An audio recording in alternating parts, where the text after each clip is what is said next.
I'm sitting here thinking about it. You're one of the very few people, one of the last people, or just one of the very few in general that could say you, as a booker, trained or learned, however you want to, learned is probably the more appropriate term. Yeah. Jerry Jarrett. He never sat down and said, "Here, Jim, I'm going to show you all this shit." Right. What you did was, But if you were smart, you opened your eyes and ears and paid a lot of attention. But Jerry Jarrett, Bill Watts, Dusty Rhodes, Vince McMahon, you have to put him on that list too. Yeah. I mean, if we're going to go back a little ways, we could say George Scott at one time, but wouldn't maybe belong on this list. But when it comes to booking, is there anything they all had in common? Because they all had their differences as bookers. Is there anything they all had in common? A lot of success in their own individual ways. Watts was never going to go for the outrageousness of Memphis wrestling because he was more serious-minded, and his approach worked, especially in his territory, because, look at the heat.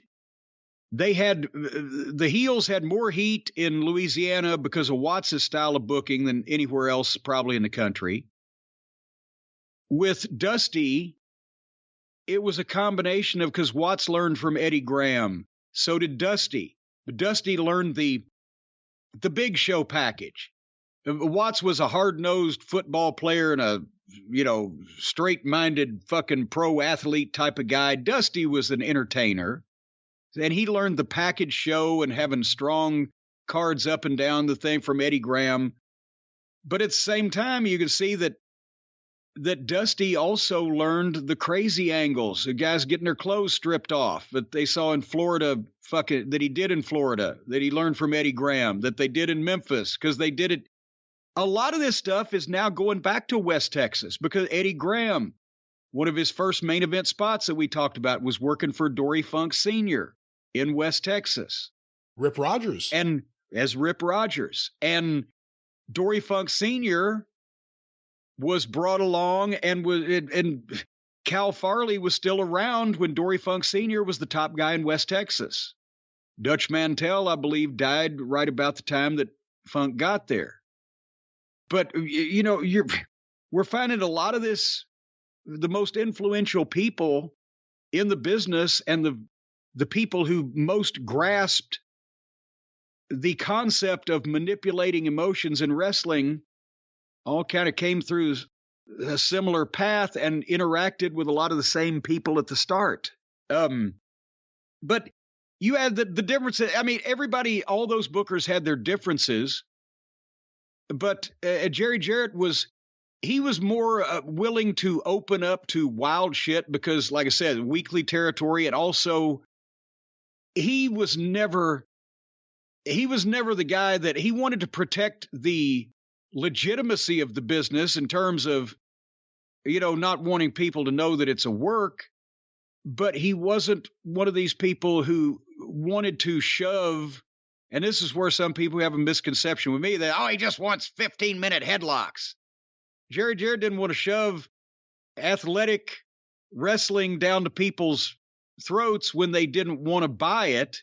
He put it on the card like Eddie Graham did so that you would have a baseline. And then when the crazy shit happened, well, those guys are out of control. And usually it's in the main events and all of blah, blah, blah. But he wasn't as hard-nosed as like a Vern Gagne. Oh, God, let's take him in the barn and stretch him for several years. I never thought of it in that way. It's so interesting the way you just put it, as a baseline. Because that's one of the things that feels like wrestling's kind of lost. The idea that there's a baseline and then you go above it in the big moments. Yeah, no, there's nothing now. It's just uncontrolled chaos for the length of the program, pretty much, where nobody's in charge of anything and there's no actual baseline here so you can deviate from normal behavior to get a response. Because everything is accepted. You're not surprised at anything anymore. So therefore, you're not watching a car crash. You're watching a highlight film of car crashes. So that's something the old bookers understood. Hot shotting. Do it when it's necessary to get your fucking eyeballs back on your product. But if you go too far, you've killed yourself. And if you get in a point where you have to really hot shot, instead of just wanting to do a big show every once in a while, then you probably shit the bed anyway. But certain times it's necessary, like the Tupelo concession stand brawl. Now, if they'd have done that, 3 weeks in a row, then people would have said, fuck. Because remember, they did it another couple of times and it didn't work like the first one because people had seen it. And that was once every year, and that was too much. Yeah, and that, actually twice over the next 3 years, and it was still too much. But that's, restraint, logic, protect the business in terms of the integrity of it, as far as we don't want people to know how we're doing this, but you've got to have craziness, and the people will accept it if you pick the right talent because they can get it over and make it natural.